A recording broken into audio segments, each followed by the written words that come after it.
As soon as she walked into the classroom, silence fell like a curtain. Her classmates stared with a mix of shock and suspicion. Zena's heartbeat quickened. Something was wrong. Zena was the shining star of Benyoro Girls' High School, one of the top schools in Lagos.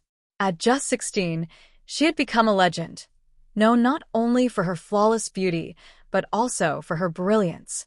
While others spent time gossiping or chasing popularity, Zena was in love with her books.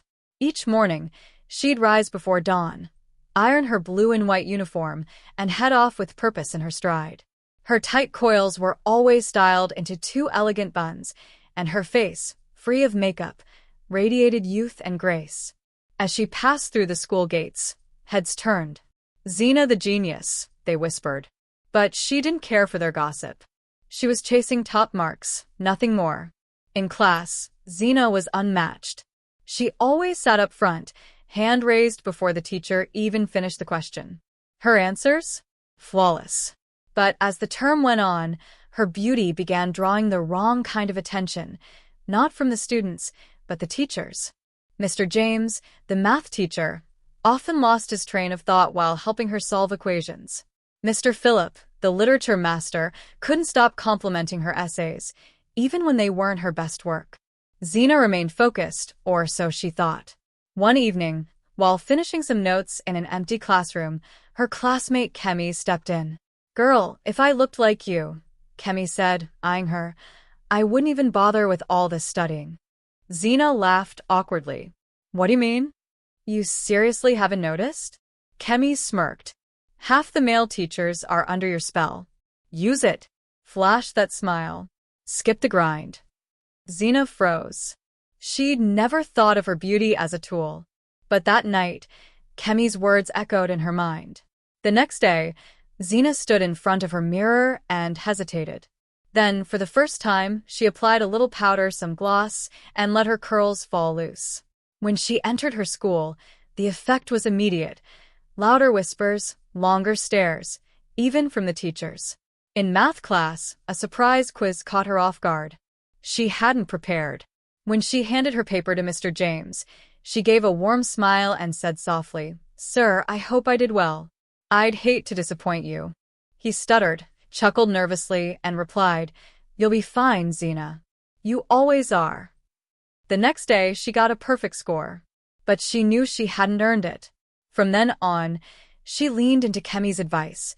A wink here, a compliment there, and the grades kept rolling in. She finally got to sleep early, to breathe.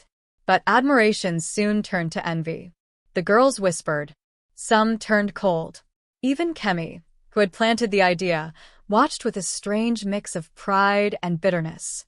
Then one afternoon, Zena overheard 2 teachers in an empty office. "Have you noticed Zena's change lately?" Mr. Philip asked. "Yes," Mr. James replied. "She's pushing the limits. The students are complaining." "Still, she's stunning," Philip added with a chuckle. "Maybe we should meet her off campus, something private." Zena's stomach turned. She ran from the door. This wasn't what she wanted.